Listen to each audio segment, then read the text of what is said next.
나일강을 따라 떠나는 이집트 여행 성지가 좋다. 이어지는 아부신벨에서의 여정. 1년에 딱 2번 태양빛이 비치는 신비로움을 느낄 수 있다는 그곳. 람세스 2세 신전과 그 옆에 위치한 네페르타리 신전. 이곳에 얽힌 이야기를 풀러 지금 떠나봅니다. 자, 이제 드디어 지난 시간에 이어서 이 아부신벨의 내부와 또 얽힌 이야기들을 풀어보겠는데요. 바로 이곳은 이제 이 비행기를 타고 아부신벨 가야만이 그 비행기가 오는 코스가 아부신벨을 지나가게 돼 있더라고요. 어떻게 그 수천 년 전에 해가 뜨는 그 햇빛이 일년의 춘분과 추분의 그 깊은 이 토굴 안까지 정확하게 비치도록 설계가 되었는지, 정말 이집트의 이 토목 기술은 정말 대단한 것을 바로 이 아부신벨 신전을 통해서도 보여주는데요. 그러니까 이게 이 해가 뜰 때, 그것도 춘분과 추분 1년에 2차례 바로 이번 주, 아마 오늘 이 성지가 좋다 시청자분들께서는 정말 그 한국 그 어느 방송에서도 소개한 적이 없는, 해가 떠서 바로 그 깊숙한 안쪽까지 해가 비치는 때를 이렇게 성지가 좋다를 통해서 보시게 됩니다. 이 신전은 2개로 이루어져 있는데, 이 아부신벨의 람세스 2세 신전은 이렇게 아침 일찍 일출에 맞춰서 신전을 봐야 이게 제격입니다.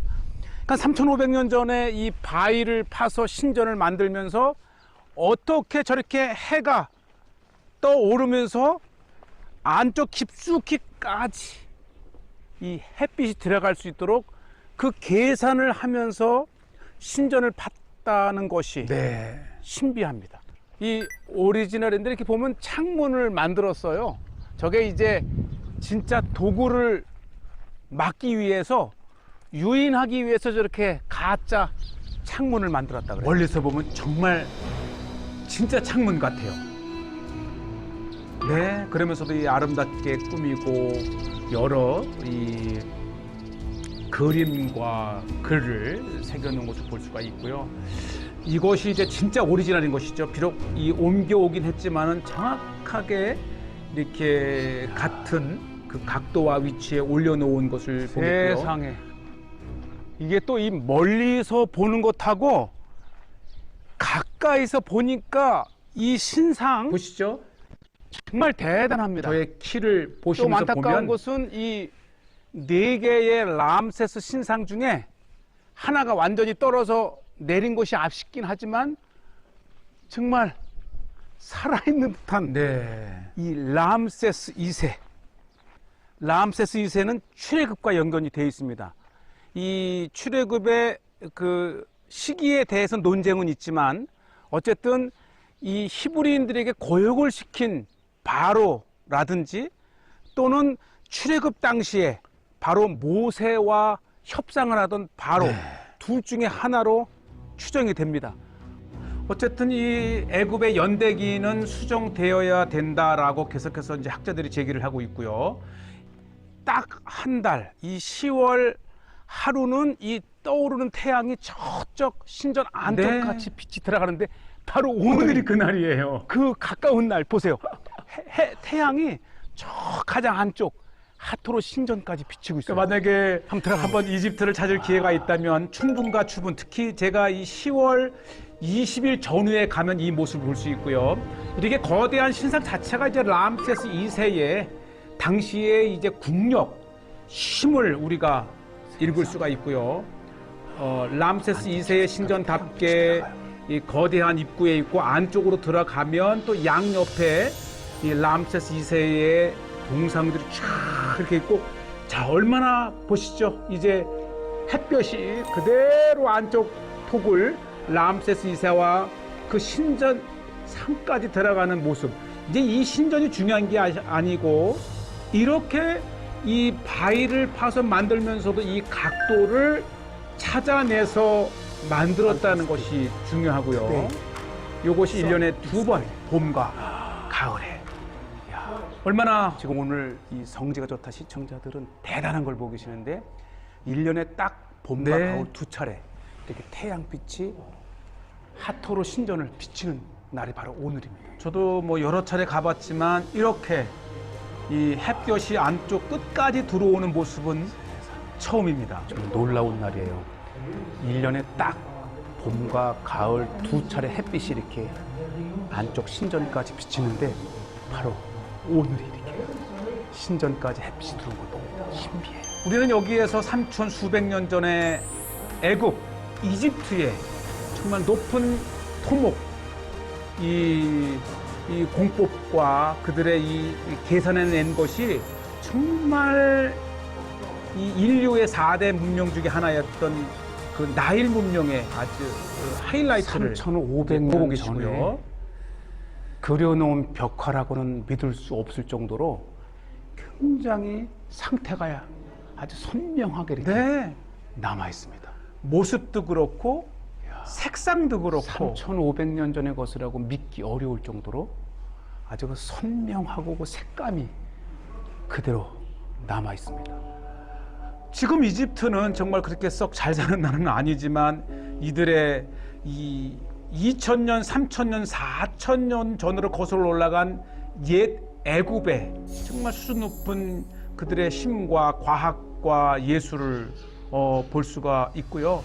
또 이 벽화에는 정말 많은 스토리들이 있고 특히 이제 들어가면서 오른쪽도 벽 안쪽에 이렇게 보시죠. 거대한 이렇게 바위를 봐서 또 하나의 이 다양한 이 신에게 제사를 드리거나 또 람세스 2세의 업적을 기리면서 당시의 수준 높은 이제 예술의 세계를 보는 것이죠. 신전의 세계를 보게 되는 것이죠.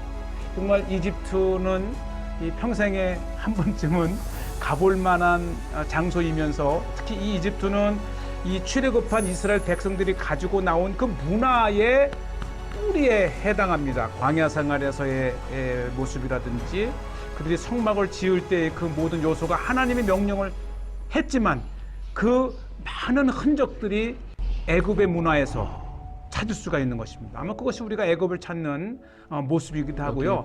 많은 벽화 중에 좀 민망한 그림이 하나 있는데 바로 이렇게 파라오의 성기를 이렇게 힘의 상징. 힘의 상징은 신권과 또 그의 어떤 힘을 상징하는 이런 그림 자체가 이제 이 파라오 그 왕들에게 정말 근접할 수 없는 위상을 심어주기 위한 목적이기도 하고요. 이 네 개의 람세스 2세 상 중에 요 하나가 이 파괴가 됐는데 멀리서 볼 때는 모르는데 저 떨어진 머리를 보니까 보시죠. 이게 머리 하나에 신상의 머리 이렇게 거대한 이 크기의 신상입니다. 그러니까 이 오른쪽 귀에서 왼쪽 귀와 귀 사이가 이게 4m라고 하니까요. 멀리서 볼 때는 그렇지만 가까이서 보니까 정말 거대했던 신상이고 또 이것 자체가 당시에 애굽의 힘을 상징해 보면 람세스 2세 귀가 굉장히 네, 한번 귀를 봤는데 인상적인데 이게 바로 이렇게 떨어져 나간 이 파라오의 귀입니다. 이렇게. 네. 이렇게 이제 가까이서 보니까 더 실감 나는 애굽의 문화를 볼 수가 있습니다. 고대 애굽의 문화하고 성경의 문화하고 비슷한 것들을 많이 발견하는데 특히 이 독수리, 그렇죠? 예, 독수리가 치고 올라가는 힘의 상징은 성경뿐 아니라 이렇게 애굽의 람세스 2세 때도 이러한 상징이 있었습니다. 곳곳에 비둘기. 이 파라오들 자체가 람세스 2세가 얼마나 그의 아내를 그렇죠. 사랑했는지 비록 람세스는 거대한 신상이지만 그 무릎 가운데와 양옆에 수없이 많은 이 네프타리 그 왕비의 모습을 네페르타리 새겨놓습니다. 왕비의 모습을. 그런데 결정적인 것은 뭐냐면 이 두 번째 그 여인 그 아내 네페르타리 왕비를 위한 신상에는 람세스 2세 상과 부인의 크기가 같습니다. 한번 그쪽으로 이동해 볼게요. 이 왕비이지만 근접할 수 없는 파라오의 권위에 상상도 할 수 없는데 이 라암세스 2세는 또 하나의 신전에 이 하토로 신전이라고 지으면서 그곳에 사랑하는 네페르타리의 이 왕비의 이 크기를 자신과 같게 만든 정말 사랑했던 그러면서도 가장 아름다웠던 왕비가 라암세스 2세의 네페르타리 왕비라고 전해지고 있지요. 또 실질적으로 이제 발견된 왕비의 조각상이나 이런 모습을 통해서도 3,500년 전에 좀 아름다웠던 왕비의 실제 모습을 보는 것 같은 정보를 우리에게 오늘 전해주고 있고요.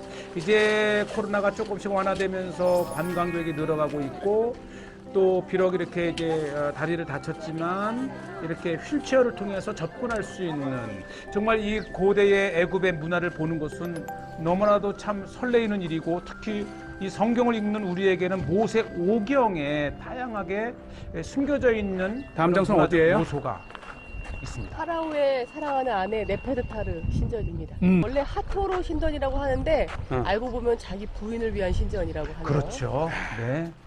자 이제 라암세스 2세 신전을 보고 조금 이제 이동을 해서 네페르타리 신전을 보게 돼 바로 이 모습입니다. 이 라암세스 2세와 그 동상 사이에 네페르타리의 출애굽 당시에 애굽 바로가 누구였는가? 이제 출애굽설의 여러 설을 보면 바로 라암세스 2세가 고역을 시켰던 바라오라든지 아니면 출애굽 당시에 그 강팍해져서 이 히브리인들을 따라갔던 바로이든지 그 이 말씀의 현장은 출애굽기 10장 3절에 보면 모세와 아론이 바로에게 들어가서 그에게 이르되 히브리 사람의 하나님 여호와께서 말씀하시기를 내가 어느 때까지 내 앞에 겸비하지 아니하겠느냐? 내 백성을 보내라. 그들이 나를 섬길 것이라. 이 모세가 대화했던 바로가 라암세스 2세일 가능성도 있다는 거죠. 추정하는 거죠. 네, 추정하는 거고 바로 이 네페르타리 신전에 이렇게 자신의 사랑하는 왕비를 해놓고 또 하나가 이제 거대한 이 상형 문제 가까이 보면 한번 자세히 보겠는데요.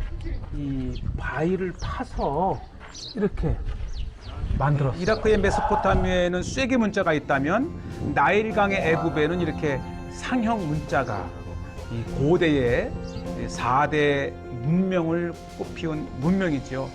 자, 어쨌든 이 아부신벨은 이 고대의 이 에티오피아까지 점령했던 바로가 막 이집트로 들어오는 곳 입구, 지금으로서는 최남단 수단 국경에 이렇게 아부신벨이라고 하는 물에 수몰될 위기에 있는 이 신전을 이 밖으로 드러낸 그 공법과 그 프로젝트가 대단한 것이었습니다. 이것이 이제 물에 잠기기 직전에 이랬기 때문에 이것을 무트로 드러냈는데 이것이 이제 드러내기 전에 보시죠. 그 앞까지 물이 찼었고 다양한 사진을 통해서 결국은 이 유네스코를 중심으로 세계인들의 그런 도움으로 이렇게 물이 거의 앞까지 차 올라왔었고 이것을 이제 드러내서 새로운 장소로 옮겼고 또 이제 저렇게 톱으로 자를 정도로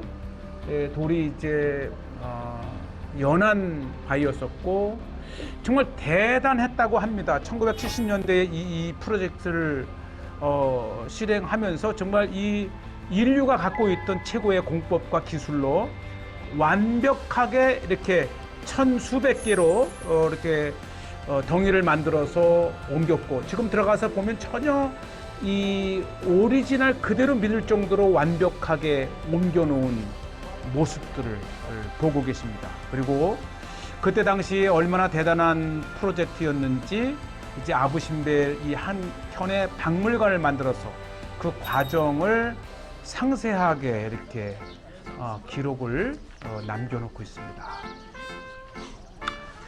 자, 이제 뭐 관광지마다 빼놓을 수 없는 것이 또 선물 가게인데 얼마나 많은 제가 물어봤어요. 한국 책이냐 했더니 있습니다.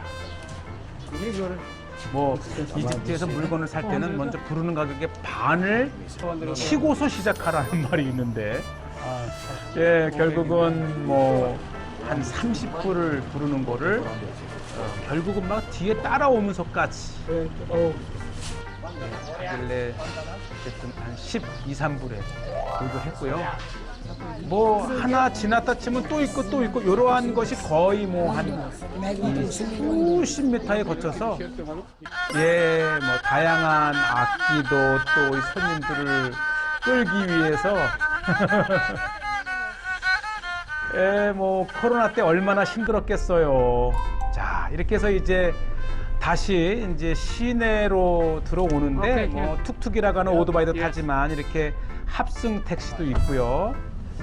자, 이제 뭐 새벽 4시 반에 일어나서 요때가 시간이 거의 이제 9시, 10시가 되었고요.